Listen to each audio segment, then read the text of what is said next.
আমি মধ্যরাতে গত রমজানের আগে ছিলাম মদিনায়, মধ্যরাতে গেলাম, যে দেখি খুব ভিড়, দাঁড়ালাম, 50 জন 60 জন করে ঢুকলাম, ঢুকেই একটা জায়গা পেয়েছি নামাজের, উপরে লেখা মাকান তাহাজ্জুদি রাসূলিল্লাহ, রাসূলের তাহাজ্জুদের নামাজের জায়গা।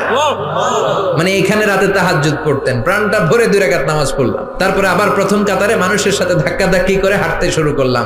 1 সেকেন্ডের জন্য জায়গাটারে খালি পাবেন না। হাজার হাজার মানুষ, হাজার হাজার মহিলা, হাজার হাজার নারী পুরুষ সালাম দেয়। হাঁটতে লাগলাম, হাঁটতে হাঁটতে ডান দিকে কিবলা, বাম দিকে রাউদাতুম মিন রিয়াদিল জান্নাহ, তারপরে একটা ছোট্ট ঘর, ওই ঘরে বিশ্বনবীর হাতের বাম দিকে ঈসা আলাইহিস সালাম দুনিয়াতে এসে ঘুমাবেন। ইন্তেকালের পরে ওইখানে হবে ওনার কবর। এরপর একটু আগাবেন, লেখা মুহাম্মদ রাসূলুল্লাহ। সহ্য হবে আপনার? নিজেরা সামলাতে পারবেন? যে নবীর কথা আজীবন শুনলাম, যে নবীর জন্য বুকের তাজা রক্ত বিলিয়ে দিতে আমরা রাজি আছি না নাই? ওই বিশ্বনবী নাকি এইখানে ঘুমিয়ে আছে। এই চিন্তাটা যদি কারো মাথায় ঢুকে, নিজেকে সামলানো সম্ভব?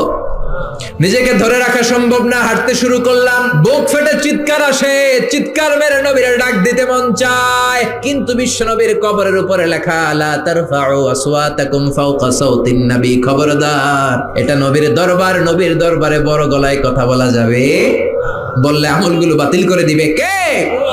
বুক ফেটে কান্না আসে, লোকগুলো দাঁড় দাঁড় করে চোখের পানি ছাড়ে, হেঁটে যায়, বিশ্বনবীরে সালাম দেয়, শুধু সালাম দেয় আর চোখের পানি ছাড়ে, আওয়াজ করে কিছু বলার সুযোগ নাই। তারপরে সামনে হাঁটলে পাবেন আপনি সাইয়েদনা আবু বকরের কবর, তারপরে সাইয়েদনা ওমর ফারুকের কবর, এরপর বাবুল বাকি দিয়ে বের হলে জান্নাতুল বাকি, মাকবারাতুল বাকি আছে না নাই?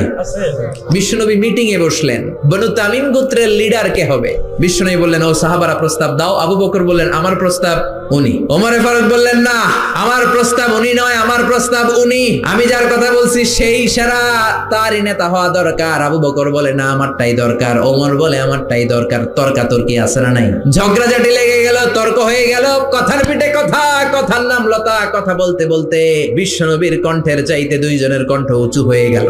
বিশ্বনবীর গলার আওয়াজের চাইতে 2 সাহাবীর গলার আওয়াজ যখন উঁচু হয়ে গেল, আল্লাহ সহ্য করলেন না, ধমক দিয়ে আয়াত নাজিল করলেন, লা তারফাউ আসওয়াতাকুম ফাওকা সাউতিন নবী, খবরদার, আমার নবীর দরবারে বড় গলায় কথা বলা যাবে।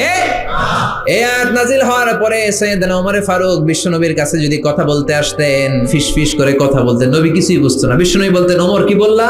আর একটু জোরে বলো, কি বললা? বিশ্বনবী ইন্তেকাল করেছেন, কিন্তু এই আয়াতের হুকুম আজ বলবৎ আছে না নাই? মা বাবার সামনে বড় গলায় কথা বলা যাবে? ইমাম সাহেব, খতিব সাহেব, ইসলামী আন্দোলনের বড় আমির, তাদের সামনে বড় গলায় কথা বলা যাবে?